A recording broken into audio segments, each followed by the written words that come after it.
La parole est à Monsieur Bernard Perrut. Monsieur le Premier ministre, l'un des membres du gouvernement a exprimé ce matin des mots inqualifiables à l'égard de l'un de nos collègues, dont les propos sont jugés, je cite, « déchets de la pensée humaine ». Et le groupe UMP vous demande de condamner avec fermeté une telle déclaration.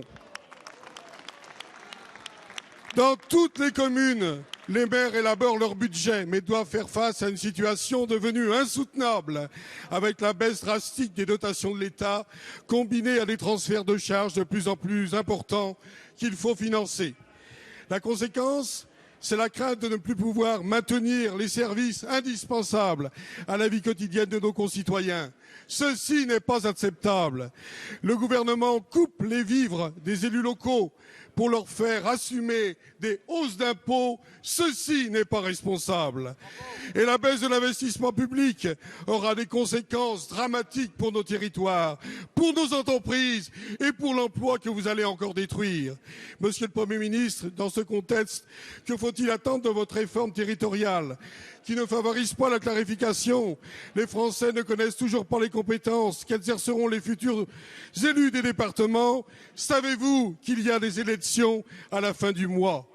Monsieur le Premier ministre, rassurez nos concitoyens, les maires, les élus locaux, prêts à faire des économies et à participer aux efforts. Allez-vous leur donner les moyens nécessaires, ces moyens aux communes, pour qu'elles demeurent les structures de base de notre démocratie, qui incarne la proximité, la solidarité et la République? Ce cri d'alarme, aujourd'hui, Monsieur le Premier ministre, pourrait vite se transformer, s'il n'était pas entendu, en une manifestation de colère, demain, de tous les élus de France et de tous les Français. Merci. La parole est à Madame Marie-Lise Lebranchu, ministre de la Décentralisation et de la Fonction publique. Oui, merci Monsieur le Président, Monsieur le député Bernard Perrut. Deux éléments de réponse. La baisse des dotations des collectivités locales accompagne la baisse de 50 milliards d'économies de la dépense publique.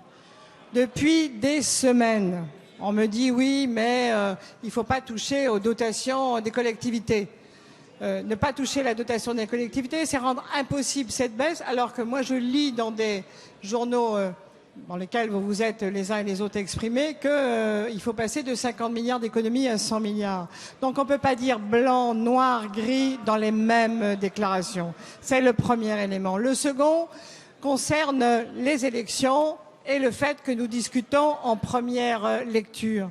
Je vous rappelle que vous avez déjà connu, nous avons ensemble connu cette situation en 2004. La première lecture sur les compétences des régions a été conduite avant les élections, la deuxième lecture après les élections, et entre les deux, d'ailleurs, le projet de loi est passé de régionaliste à départementaliste.